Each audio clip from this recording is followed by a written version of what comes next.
Do you see this portfolio? It's from 1975 and it completely changed how I see my business. On my husband's birthday earlier this year, my dad handed this to me and said, "Did you know about Granny Iris's company?" And I said, "Yeah, I knew that she had some type of business, but I didn't really know what it was." And he said it was called Client Relations. When I opened it, I froze because when I looked through this, I realized everything I'd been teaching my clients for the last few years, she did the same, only back in 1975. Let me tell you the story. If we haven't met yet, my name is Sam, and I teach client retention, how to keep your clients longer and to get more referrals. I teach a three-part process of proper onboarding, appropriate appreciation, and asking for feedback. All of this is based in gratitude, and I call it Retention Made Simple. Not to brag or anything, but I actually thought I created this approach, only to find out my grandmother had been doing the same thing back in the 70s. As it turns out, I did not create anything. I inherited it. I just didn't know it until my dad gave me this book a few months ago. Inside the binder was everything, literally every detail of her business, perfectly preserved for almost 50 years. Client forms, process documents, card templates, marketing materials, the agreement, everything. Her company helped insurance agents maintain their connections after the policy was sold for 3 to 4 years. She did it all by hand.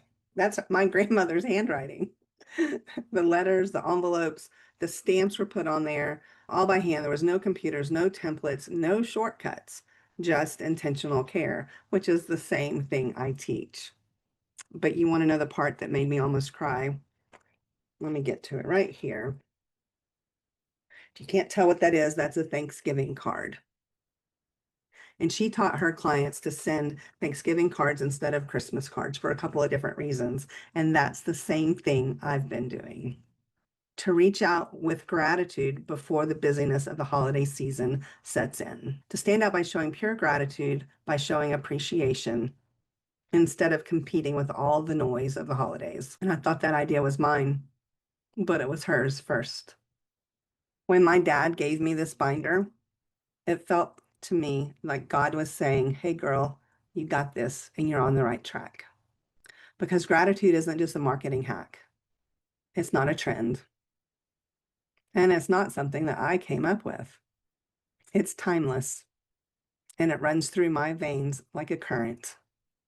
And here's why I'm telling you this story. Because if you're watching this, you're probably a business owner, and it's likely you're tired of chasing new clients. You're exhausted from the hustle, the cold outreach, the ads that don't convert, the feeling like you're starting over and over every month. You've been told this is just how business works. Get more leads, launch bigger, scale faster. But what if there is another way? What if sustainable growth isn't out there, but it's on your current contact list? My grandmother built a successful business in 1975 by helping those business owners maintain the relationships they already had. No social media, no email marketing, and definitely no fancy funnels. And I'm here to tell you it still works today. Actually, it works better now because in a world where everybody is screaming from every platform possible, "Buy from me," the business that shows appreciation while doing a great job, they are the ones that will stand out. The business that shows up after the sale, that's the business that will stand out too. And that's where retention begins. And that, my friends, is what I teach. So that's the story of how I discovered my grandmother's legacy. But there's also something else I want you to know about the work I do. You might have noticed the sunflower behind me. It's in all my videos. It's on my branding it's typically a part of everything I create. It's not connected to my Granny Iris's story, but it is deeply connected to why I do what I do. A few years ago, I lost a friend of mine to suicide. She was a light in the world, a helper, a giver, and a connector. When she died, it reminded me that so many of us are in business alone, solopreneurs, entrepreneurs, founders, small business owners. And if you look at the information out there, We as a demographic suffer more with mental illness than just about any other category because we deal with depression, anxiety, all the social, societal pressures, all the things that go along with being a business owner. And we typically don't slow down long enough to take care of ourselves. So the sunflower is my reminder that I'm called to build community of people that are leaning in together to make the world a better place using gratitude while making their businesses stronger by having better retention, getting their clients to stay longer, and getting more referrals. We weren't meant to do this alone, and you don't have to. One of the things that's cool about sunflowers is they always turn to the light, no matter where it comes from.